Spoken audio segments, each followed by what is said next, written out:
Magandang araw po sa inyo lahat. Ito po ay isa pang report na aking ginagawa upang malaman ng taong bayan kung ano na ang nangyayari tungkol sa mga flood control na kaso na naging iskandalo. At kung ano ang mga ating nagawa upang mapanagot ang mga may kagagawan nito. Kaya nais kong i-report na ang ombudsman formal nang naghain ng kaso laban kina Saldico at iba pang 17 individual batay sa mga ebidensyang iniakyat ng ICI at saka ng DPWH.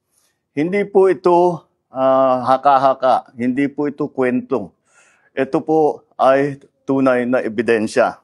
At ito po, para hindi ko na babasahin, pero makikita naman ninyo sa phone ninyo, ito yung listahan ng may arrest warrant na. At ang susunod na hakbang, ay wala nang paligoy-ligoy pa, ang ating mga otoridad ay siyempre papatupad na nila itong mga arrest warrant na ito. Aarestuhin na sila, ihaharap sa korte at pananagutin sa batas. Walang special na pagtrato, walang sinasanto. Ako ang nagsimula nitong lahat. Ako ang magtatapos. Kaya't asahan po ninyo na wala pong tigil itong aming ginagawa.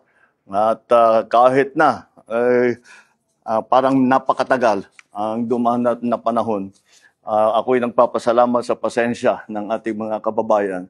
Ngunit nagbunga na ng resulta ang mga pasensya ninyo. Maraming salamat po. Magandang araw po sa inyo.